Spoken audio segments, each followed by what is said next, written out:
Assalamualaikum, hai semuanya, jumpa lagi di RM Novel. Jangan lupa ya, like, comment, subscribe, enjoy your reading.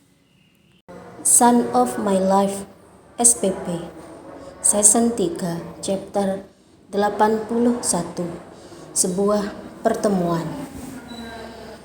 Tak berselang lama, sekembalinya si kembar dari asrama mereka setelah berganti pakaian serta menaruh hadiah yang diberikan oleh kedua orang tua mereka, si kembar muncul dengan dandanan yang tak jauh berbeda, namun sedikit lebih rapi. Zadid memakai sarung alma mater warna hijau, sedangkan Nada memakai kerudung alma mater pula. Kerudung putih, motif hijau, dan terdapat logo serta nama dari pesantren. Ya, walau sedikit tidak pede, juga tidak leluasa, itu adalah sebuah peraturan. Berani melanggar, siap menjadi putra-putri pesantren, dipajang di depan masjid dengan selempang besar menghiasi. Sungguh Hasan kembung menahan tawa. Ia bahkan memalingkan muka lantaran tak kuat melihat penampakan kedua anaknya. "Dedi," sentak Zadid, bisa merasakan jikalau Hasan dalam hati tertawa geli. "Loh, kok gitu sama Dedi?" tegur Naura. "Itu Dedi pasti mau ketawa," sahut Zadid. Mulut Naura hendak bersuara lagi kala Nada dengan Amalia muncul. Sungguh bola matanya dibuat terperanjat.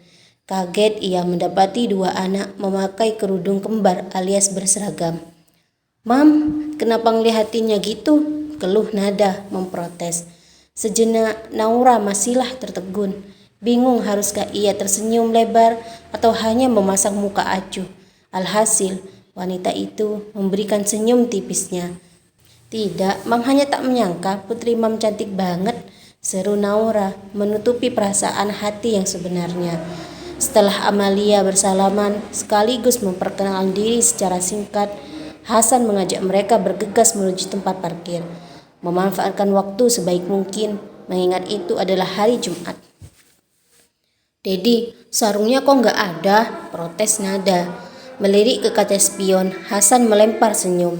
Lalu ia pun bersuara memberi penjelasan. "Itu karena ayah sama mam gak ngerti, jadi ayah pikir kita belinya di sini saja setelah mau balik nanti sore," ungkapnya. Oke, mari kita shopping Ria," balas Nada antusias. Itu karena mendapat kesempatan yang tak terduga. Di samping sang ayah, Zadid meledek, menyindir Nada yang berada di kursi belakang. Tak pelak, cekcok mulut khas mereka tak bisa dihindari. Yang lain, termasuk Amalia, hanya menjadi penonton. Kalian, malu ini sama temannya," tegur Naura. "Itu Zadid, Mam, yang mulai," bantah Nada membela diri. Rasanya anak cewek memang pandai bersilat lidah. "Oh, Mam, Zadid pinjam HP-nya lagi," kata Zadid. Tiba-tiba teringat akan sebuah lagu yang sudah ia download tadi. Walau sebenarnya berat, lantaran teringat akan keseriusan Zadid sewaktu di tempat kunjungan, Naura tetap saja menyerahkan ponsel. Tak sabar, Zadid mengambilnya. Lalu, ia pun menghidupkan Bluetooth untuk disambungkan pada layar monitor mobil. "Apa yang mau kamu lakukan, Zadid?" tanya Nada penasaran. "Sedikit mengundang kebisingan biar gak sepi nih mobil," sahut Zadid. Dan berikutnya setelah berhasil tersambung, sebuah lagu pun diputar. Mendadak seisi mobil bungkam memasang telinga mereka mendengarkan lagu. Saat suara penyanyi telah terdengar, terkekelah Hasan. Amalia di kursi belakang juga tersenyum lebar. Itu lantaran lagu yang diputar tidak asing di telinganya. Hanya Naura serta Nada yang terlihat melongo. Namun, seiring telinga mereka mendengarkan tiap lirik kocak yang dinyanyikan dengan suara merdu, mereka cukup terhibur. "Zadid, ini lagu apa, Nak?" celetuk Nada. "Ini lagu tergokil yang pernah aku dengar, iya kan, Dedi?" sahut Zadid melempar tanya. "Ayah sependapat," balas Hasan. Detik berikutnya, dua orang laki-laki di kursi depan, berbeda generasi, turut berdendang, walau logat tak sefasih si penyanyi. Mun ikhlas nolongi tetangga, lakar tak menang karing matura, make jauh taretan sare, urusan tengkah paling tete, keng sayang bahasana, reng maturanya mana, piluk tek temu, konco pungkana, reng matura, kebanyakan, lakar keng ke oke, nyama tenggenteng, bireng matura eba oba, nyama kus bagus, Arab nalak dari Quran, bireng matura pasal bud pasal salan, Abdul Hakim Dul Hakim Abdul Rahim Durahim, Masya Allah Masya Allah, Astaghfirullah pora Allah. Demikianlah lagu yang menculik rasa malu ayah serta anak, terhipnotis akan lirik jenaka, serta ritme lagu yang cukup energik dan santai, hingga tak terasa nyanyian tersebut membawa mereka kian dekat pada suasana pantai. Deburan ombak juga terdengar menyambut mereka. "Look, Mam!" seru Nada, menunjuk sebuah pantai yang terhampar luas. Tak sabar, Nada menarik tangan Amelia. Lebih dulu, mereka menerobos keluar setelah mobil berhasil parkir dengan cantik. "Anak-anak, tunggu!" teriak Naura menegur. Detik setelahnya, wanita itu pun berjalan cepat menyusul mereka berdua. Di portal masuk, mereka dicegat oleh petugas dan setelah membayar karcis, rombongan Hasan berlari kecil menuju bibir pantai. Di sepanjang bibir pantai itu pula terdapat hutan bakau yang disulap menjadi taman. Terdapat spot-spot foto yang cukup menarik. Sebagai tempat berteduh juga berjejer pepohonan yang rindang. Stan penjual makanan berjejer rapi pula. Juga disediakan penyewaan alas duduk yang murah meriah. "Zadid mau berenang?" tegur Naura bertanya lantaran mendapati tak sedikit pengunjung yang bermain air. "Mam, haruskah Zadid berenang pakai ini sarung?" balas Zadid mengangkat sarung kebangsaannya. Hasan kembung mendapati jawaban, sementara Naura malah geram. Ingin rasanya ia menarik telinga putranya itu, namun apalah daya, ia hanya mampu mengatupkan gigi. Alih-alih menikmati indahnya pantai, juga ramainya pengunjung, Naura mengajak Nada serta Amalia bermain di bibir pantai. "Aku rasa itu seru," ujar Nada menyetujui. Di saat mereka 3 wanita bermain air serta pasir, 2 orang berkeliling taman bakau. "Dedi, di semak-semak akar ini banyak ikannya enggak?" tanya Zadid. "Tentu, udang sama kepiting suka main petak umpet di sana," jawab Hasan. "Oh, bagaimana kalau kita cari?" celetuk Zadid. "Lalu, bagaimana dengan sarung kita ini, Nak?" balas Hasan mengadopsi kata-kata Zadid. Tertawalah Zadid. Sungguh ia dibuat bungkam oleh sang ayah. Alih-alih mengalihkan tema, Zadid mengajak Hasan kembali.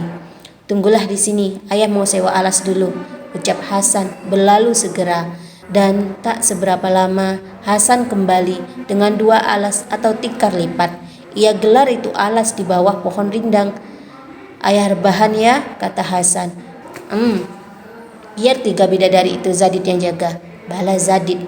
Namun belum seberapa lama Hasan merebahkan tubuh, memejamkan mata, lengannya sudah diguncang oleh Zadid. Gumam Hasan menimpali. "Dedi, uang," ucap Zadid, sok manis meminta. "Ya Allah, di kantong baju ayah, Zadid ambil," sahut Hasan terdengar malas bicara. Cekatan, Zadid merogoh kantong baju koko sang ayah. Sebuah dompet ia keluarkan. "Ini dompet Dedi," adu Zadid. "Ambillah, terserah Zadid," balas Hasan.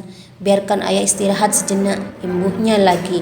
"Oke, semoga mimpi indah," balas Zadid. Detik berikutnya, anak itu bangun dari duduknya.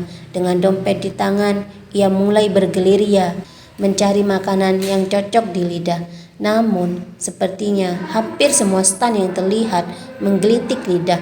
"Beli apa ya?" gumamnya kebingungan. Alhasil, langkah Zadid tertuju pada penjual es tebu, serta cemilan yang mirip dengan tahu bulat. Namun itu bukan tahu. "Terima kasih," ucap Zadid setelah mendapatkan sekotak kecil makanan. Sembari menikmati suasana ramai, juga asri, Zadid tak langsung kembali. Lebih dulu ia berkeliling, sekedar menghabiskan waktu sembari memperhatikan mereka yang bermain di bibir pantai. Saat melihat mereka, geng kaum Hawa sepertinya menyudahi kembali pada Hasan yang tengah berbahan. Cepat-cepat Zadid merapat pula.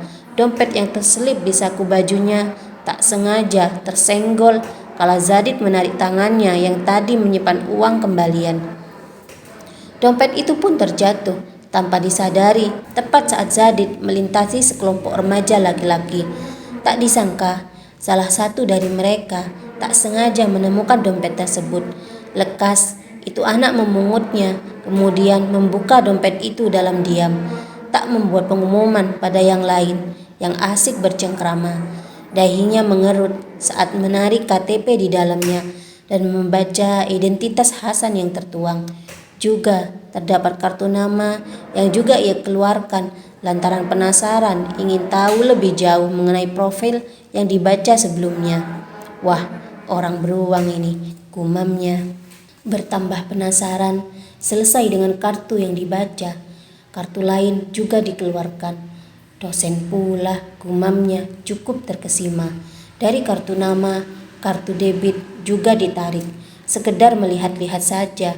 Selain itu, remaja itu pula mengintip uang yang tersimpan. Ia menyeringai itu karena tak banyak uang tersimpan. Selesai melakukan pengecekan, bola matanya berkeliling mencari wajah dari pemilik dompet yang ia lihat pada kartu identitas penduduk. Namun, itu bukanlah perkara mudah.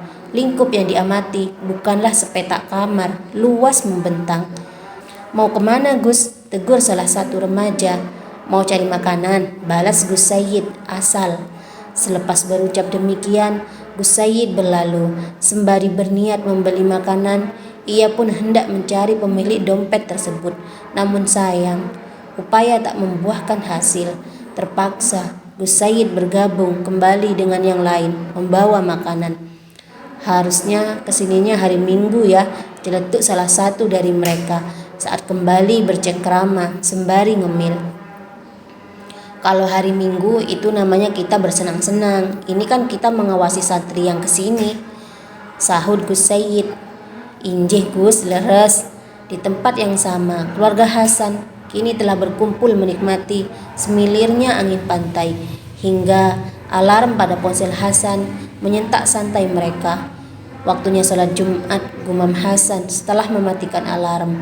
Jadilah sejenak Hasan mengajak Zadid memisahkan diri, berniat mencari sebuah masjid terdekat, sedangkan kaum Hawa tetaplah di sana menunggu.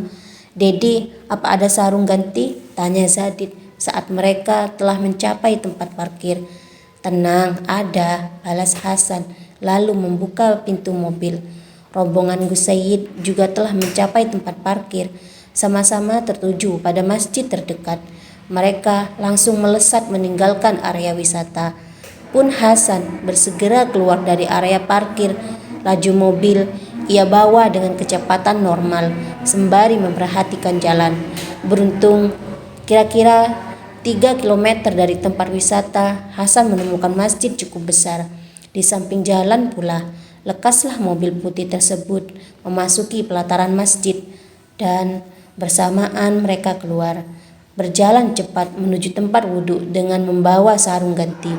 "Dedi, biar Zadid yang taruh di mobil," kata Zadid menawarkan diri. "Oh," seru Hasan, kemudian menyerahkan kunci mobil. Sembari menunggu waktu sholat Jumat, Hasan langsung memasuki masjid. Laki-laki itu pun langsung melaksanakan sholat tahiyatul masjid sebanyak 2 rakaat. Di baris depannya, kelompok Gus Sayyid berjejer. Juga terlihat khusyuk akan ritual mereka sendiri-sendiri. Hingga selesailah Hasan, laki-laki itu bergeser ke depan, merapatkan syaf barisan walau waktu sholat masihlah cukup lama. Di luar masjid, Zadid akhirnya menyadari dompet sang ayah tak lagi di kantong baju. Pucat muka anak itu memikirkan kesalahan yang ia buat. Dengan langkah lunglai, ia memasuki masjid. Dicarinya sosok sang ayah. Akan tetapi, saat telah menangkap sosoknya, ia malah tak berani datang. "Dedi," ucapnya sedih. Akhirnya Zadid memilih berada beberapa baris di belakang Hasan. Bahkan tak beranjak dari baris itu hingga memasuki waktu sholat. Hingga imam mengambil tempat dan rangkaian sholat Jumat pun berlangsung penuh khidmat. Seperti biasanya, saat sholat telah selesai digugurkan, mereka akan saling bersalaman pada orang-orang terdekat dari mereka. Itu paling tidak, tak terkecuali demikianlah yang dilakukan oleh Gus Sayyid. Ia salami jamaah samping kanan, samping kiri, dan sungguh ia terkaget kalau uluran tangannya disambut hangat oleh Hasan. Laki-laki itu bahkan tersenyum ringan pada Gus Sayyid. "Anda, Pak Hasan Farisi?" seru Gus Sayyid tanpa sadar langsung menceletuk. Oh, terkaget Hasan mendengar namanya disebut oleh seorang remaja yang tak dikenal. Walau demikian, Hasan menganggukkan kepala. "Iya, anak ini," ucap Hasan tak dilanjutkan. "Nama saya Sayyid. Sepertinya takdir kita bertemu di sini," ungkapnya menjawab rasa penasaran Hasan. Sayang, Hasan bertambah penasaran akan pengakuan yang dibuat. Hatinya bergejolak, membujuk mulutnya bertanya, meminta penjelasan. "Ini milik Bapak. Tadi terjatuh di pantai. Saya tahu Bapak lewat KTP di dalamnya," ungkap Gus Sayyid menyerahkan dompet. Hasan sendiri lega bercampur kaget. Ia raih dompet yang disodorkan sembari berterima kasih pada Gus Sayyid. Gus Sayyid membalas senyuman itu sembari bangkit dari duduknya. Hasan pun mengikuti jejak remaja berparas tampan itu. Seperti berdarah campuran, tak disangka obrolan terus tercipta dengan sendirinya. Hasan juga memperkenalkan diri pada remaja yang lain yang bersama dengan Gus Sayyid. "Oh, itu anak saya. Saya sengaja taruh dia di pesantren," ucap Hasan menunjuk pada Zadid yang berdiri di samping mobil menunggu. Gus Sayyid menimpali. Ia tak bertanya di pesantren mana Zadid mengenyam pendidikan. Itu sudah terlihat dari sarung yang dipakai. Ia hanya bertanya mengenai sekolah formal Zadid. "Masih SD?" seru Gus Sayyid menolak percaya. Ia kira Zadid siswa dari sekolah menengah pertama, mungkin kelas 1. "Iya, dia masih 10 tahun, cuman bertumbuh lebih cepat saja tingginya. Itu karena dia suka bermain basket. Jadi pemain basket maksud saya sewaktu tinggal di luar negeri," ungkap Hasan. "Oh," seru Gus Sayyid, tak bisa berkata-kata. Teringat akan kaum Hawa yang menunggu, terpaksa Hasan menyudahi obrolan. Pamitlah ia pada Gus Sayyid serta yang lain. "Maaf, saya duluan. Sekali lagi terima kasih. Insya Allah jika ditakdirkan lagi, mari kita makan bersama," ucap Hasan pamit. Berlalulah Hasan, berjalan agak cepat mencapai Zadid yang terlihat kepanasan. "Daddy, I'm so sorry," ucap Zadid sedih, merasa bersalah ia. Sembari melempar senyum, Hasan menanggapi ratapan sedih sang anak. "Ini kan, ayo buruan," balasnya.